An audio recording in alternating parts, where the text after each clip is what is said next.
तमाम पृथ्वीते আজকে মুসলমানকে বিদায় করার জন্য ইসলামকে বিদায় করার জন্য গভীর ষড়যন্ত্র চলতেছে। একদিন সেই ষড়যন্ত্রের জাল ভেদ করে পৃথিবীর আকাশে বাতাসে ইসলাম প্রতিষ্ঠিত হবে, আল্লাহর কোরআন দিয়া পুরো পৃথিবী শাসন করা হবে ইনশাআল্লাহ। কথা বলে ঠিক কিনা? এজন্য মুসলমান কাপুরুষের জাত নয়, মুসলমান বীরের জাত, পিছিয়ে যাওয়ার জাতি মুসলমানেরা না, মুসলমান এগিয়ে যাওয়ার জাতি। কথা বলে ঠিক কিনা? যত বাধা আসুক না, যত নির্যাতন জুলুম আসুক না কেন, হাজারো নির্যাতন জুলুমের মোকাবেলা করে আল্লাহর দ্বীনকে বিজয় করার জন্য কারা কারা কাজ করবেন দুই হাত তুলে আল্লাহকে দেখান। লিল্লাহে তাকবীর, লিল্লাহে তাকবীর। আধারে ভয় পেও না, আলো আছে আড়ালে, কালো সব পালিয়ে যাবে তুমি উঠে দাঁড়ালে।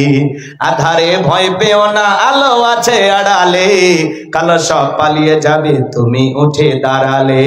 বেঈমানরা পালিয়ে যাবে আমরা উঠে দাঁড়ালে। কথা বলে ঠিক কিনা? আমার ভাইয়েরা লম্বা হবে, লম্বা করব না। নবীজি ডেকে বলে, বেলাল ইসলামের অবস্থা কোন ভালো না, কালেমা পড়েছো আপাতত প্রকাশ করা যাবে না। হযরত বেলাল ডেকে বলে, নবী গো আমার জীবনের কোনো দাম নাই। আমার মনে ওমায়াকে বলেছিলাম উদ্যম বা ছাগল পেশাব পায়খানা করে দেয়, এই ঘরে থাকতে আমার বড় কষ্ট হয়, আমার জন্য আলাদা ঘরের ব্যবস্থা করে দেন। এইবার ওমায়া ডেকে বলে, বেলাল উদ্যম বা ছাগলের দাম আমার কাছে আছে, কিন্তু তোর মতো কালো হাফসি বেলালের দাম আমার কাছে নাই। আমার ভাইয়েরা, হযরত বেলাল দেখে বলে, নবী আমার জীবনের কোনো দাম নাই, আপনি আমার জন্য দোয়া করেন, মৃত্যু পর্যন্ত যেন আল্লাহ কালেমার পথে টিকে থাকার তৌফিক দান করেন। জোরে বলেন আমিন। হযরত বেলাল কালেমা পড়ে রাত্রি বেলায় চলে আসলেন। সকাল বেলা হয়ে গেল, সূর্য উদয় হয়েছে, অনেকটা বেলা হয়ে গেছে। হযরতে বেলাল দরজা খোলে না। অন্যান্য চাকর বাকর যারা আছে এরা নালিশ নিয়ে চলে গেল ওমায়ের কাছে, যা বলে এখন পর্যন্ত বেলাল দরজা খোলে নাই, উদ্যম বা ছাগলের পেশাব পায়খানা পরিষ্কার করে নাই, তাই নাকি? বলে হ্যাঁ, ঠিক আছে বেলালকে ডাক দাও। এইবার হযরত বেলালকে ডাক দেয়, হযরত বেলাল দরজা খোলে না, জোরে করে ধাক্কা মারছে, দরজা খুলে গেছে। এইবার উমাইয়া সহ চাকরের দল সবাই তাকায় দেখা, হারে যে রাত্রিতে বেলাল কালেমা পড়ে মুসলমান হয়েছে, ওই রাত্রিতে একটা উদ্যম বা ছাগলের কাছে কোনো পেশাব পায়খানা নাই। বলেন আল্লাহু আকবার। এইবারে উমাইয়া ডেকে বলে, এ চাকরের দল, বেলালের বিরুদ্ধে মিথ্যা অভিযোগ দাও। তোমরা যখন ঘুমাচ্ছিলে বেলাল তখন ময়লা আবর্জনা পরিষ্কার করেছে, তাকায় দেখুন একটা উদ্যম বা ছাগলের কাছে কোনো পেশাব পায়খানা নাই, যাও নিজেদের কাজ করো। এই কথা বলে ওদেরকে তাড়িয়ে দিয়ে এক পা দুপা করে হযরতে বেলালের কাছে চলে গেলেন।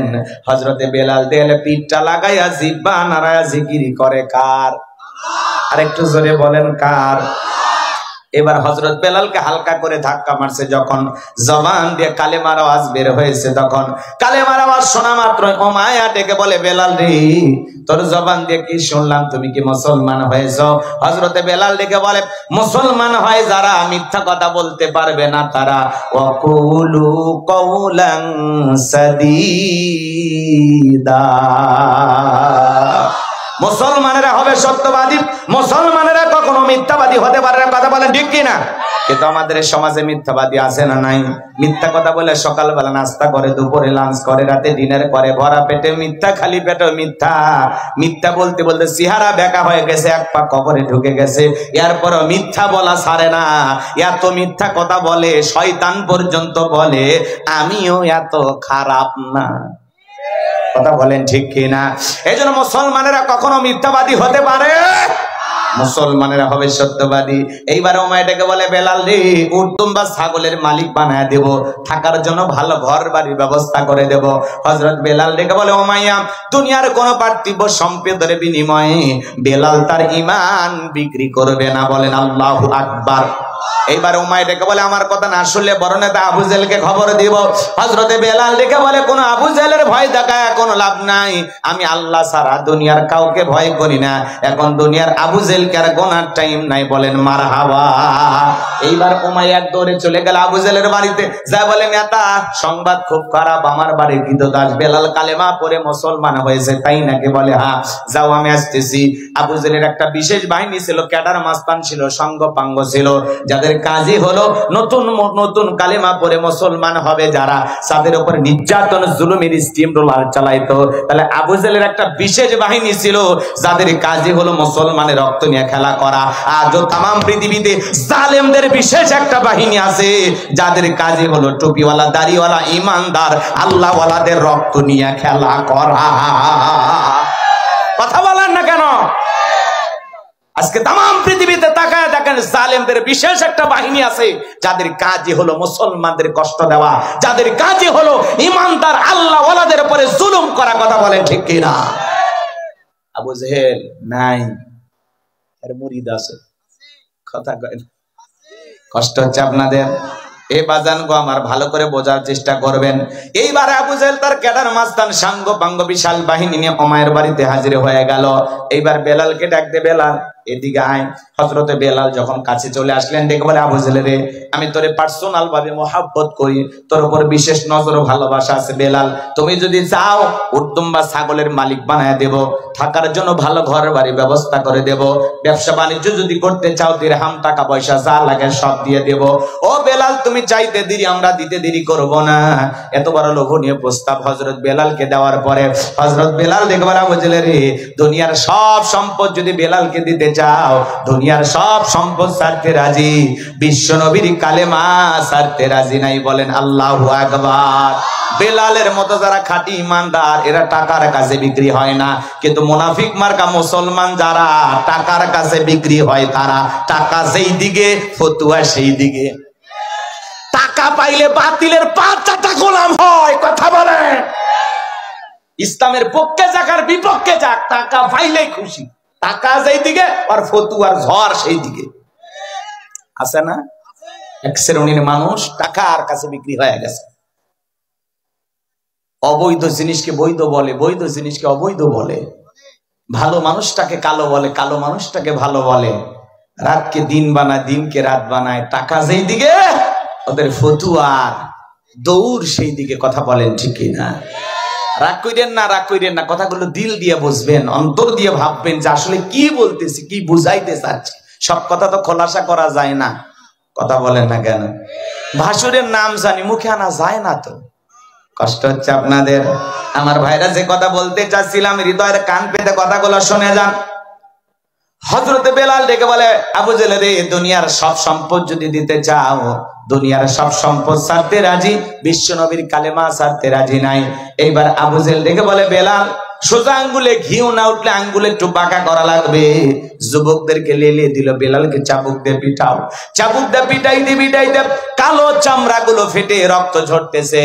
এরা যত জোরে চাবুক মারে, বেলাল তত জোরে আল্লাহর নামের জিকির করে।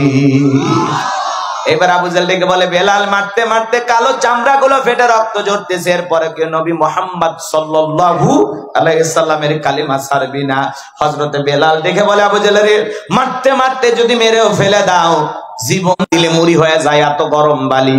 এই যে কিছুদিন আগে সূর্যের তাপ, বলে হুজুর দোয়া করেন বৃষ্টি বৃষ্টি। এখন আবার আল্লাহ বৃষ্টি দিলে বলে, হুজুর ধান পেকে গেছে, একটু বলেন দোয়া করেন বৃষ্টি যেন না আসে। তাহলে আমরা যাবো কোন দিকে? কয়েকদিন আগে বৃষ্টির জন্য নামাজ পড়ায় নিলেন, দোয়া করায় নিলেন, এখন আবার বৃষ্টি দিলে সমস্যা আছে না নাই? তারপরে আসমানের মালিকের যেটা ফয়সালা সেইটা মেনে নিতে হবে।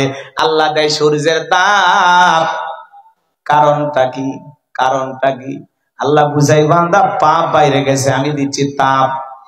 তোর পাপ বাইরে গেছে, পাপ কমায় দে, আমি আল্লাহ গরম কমায় দেব। সমাজে উলঙ্গপানা, বেহাপানা, অশ্লীলতা, জিনা, ব্যভিচারী, চুরি, হত্যা, লুণ্ঠন, খুন, ধর্ষণ, এমন কোন অপরাধ নাই যা বাংলার জমিনে হইতেছে না, পৃথিবীবাসীতে হইতেছে না। কথা বলেন ঠিক কিনা? কথা কয় না কে? সমাজে অপরাধ আছে না নাই? কম না বেশি?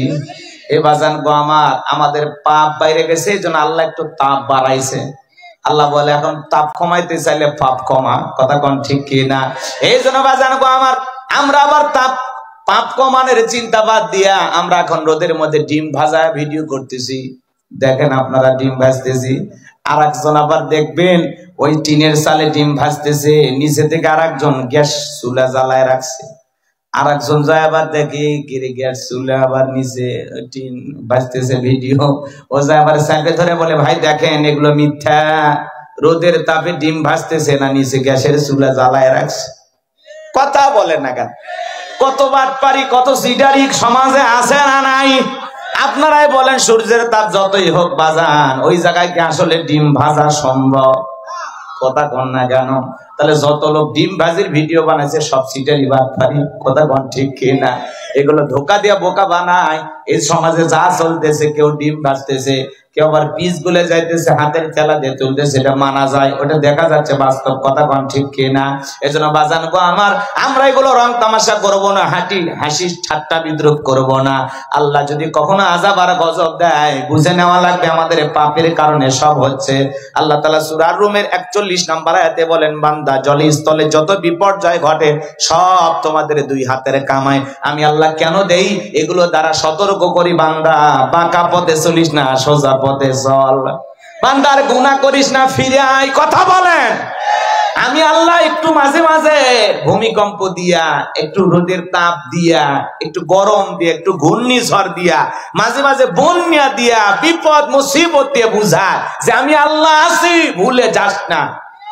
যে আল্লাহ বিশাল বড় বটরের গাছটা ফেলাইতে পারে, তোর ভাঙ্গা বাড়িটাও ফেলাইয়া চাপা দিয়ে মারতে পারে, কিন্তু মারি না কেন?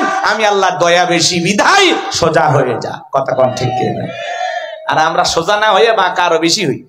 আল্লাহ যেন আমাদের হেদায়েত দান করেন, একটু জোরে বলেন আমিন। কষ্ট হচ্ছে আপনাদের। এ বাজান গো আমার লম্বা হবে, লম্বা করব না। এইবার বাজান গো আমার হযরত বেলালের পায়ে রশি লাগায় আরবের গরম বালিতে শেষরায় না ঘোরা গেলো, বাবলা গাছের কাটা গুলো জিহ্বার ভিতরে পেরেকের মতো মারা গেলো। এরপরে বিকেল বেলা নিয়ে এসে বলে, বেলাল চাবুক দিয়ে পিটাইলাম, পায়ে রশি লাগায় নিয়ে ঘুরলাম, এত নির্যাতন জুলুম তোর উপরে করা হলো, এরপরে কি নবী মুহাম্মদ সাল্লাল্লাহু আলাইহি সাল্লামের কালিমা ছাড়বি না?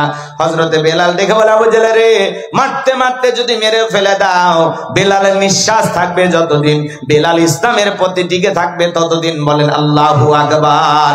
এইবার যুবকদেরকে বলো, পায়ের রশি লাগাইলাম, চাবুক দিয়ে পিটাইলাম, বাবলা গাছের কাটাগুলো জিহ্বার ভিতরে মারলা, এরপরে তো বেলালকে থামানো যায় না।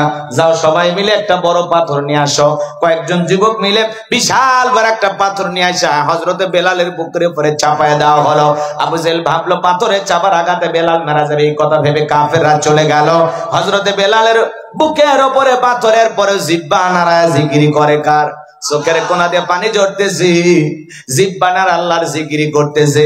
আপনাদেরকে জিকিরি করার জন্য কেউ পিটায় না, মারে না, জিকিরি করা যায় নামাজ পড়তে পড়তে, কথা কয় না কে? রাগ করতেছেন আপনারা? রাস্তা চলতে চলতে জিকির করা যায়, শুধুমাত্র মসজিদে বসে জিকির করা যায় না, নামাজের মধ্যে পাশে পাশে বসে শুধু জিকির করা যায় না। আপনি মাঠে কাজ করতে করতে জিকির করতে পারেন, দোকানদারি করতে করতে জিকির করতে পারেন, রাস্তা দিয়ে সাইকেল নিয়ে যাচ্ছেন জিকির করবেন, ভ্যান নিয়ে যাচ্ছেন জিকির করবেন, পথ চলতেছেন জিকির করবেন, যানবাহনে আছেন জিকির করবেন। সব সময় জবানে জিকির জারি থাকবে। কার? হাদিস শরীফের ভিতর আছে, যে জিহ্বাটা আল্লাহর জিকিরে সদা সর্বদাই ভিজা থাকে, ওই জিহ্বাওয়ালা মানুষ কোনদিন জাহান্নামের আগুনে জ্বলবে না। বলেন আল্লাহু আকবার। ফাযকুরুনি আযকুরুকুম ওয়াশকুরুলি ওয়ালা তাকফুরুন। তোমরা আমারে স্মরণ করো, আমি আল্লাহ তোমাদেরকে স্মরণ করব। তাহলে সব সময় জবানে জিকির চালু থাকবে। কার?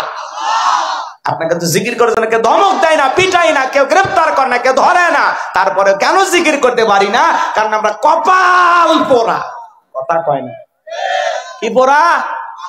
2-3 ঘন্টা এক জায়গায় বসে গল্প করে, 5 ঘন্টা চুপ করে থাকে, তাও আল্লাহর নাম মানে না, ঠেলা দিয়ে আল্লাহর নাম বের হয় না, কথা কয় না কেন? যদি বলা ভাই কেমন আছেন, এই গরিবের থাকা না থাকা হুজুর কোনো মতে বেঁচে আছি, দিনকাল যাচ্ছি, এই আর কি, চলে গেলেই শান্তি। শান্তি না মানে এত কথা ঘুরে পেশায় জবান দিয়ে আলহামদুলিল্লাহ আসে না, আসে না? নাই। আপনাকে জিজ্ঞাসা করা হচ্ছে কেমন আছেন, আলহামদুলিল্লাহ, আল্লাহ ভালো রেখেছেন। এত সমস্যার কথা বলেন কেন? কি সমস্যা আপনার?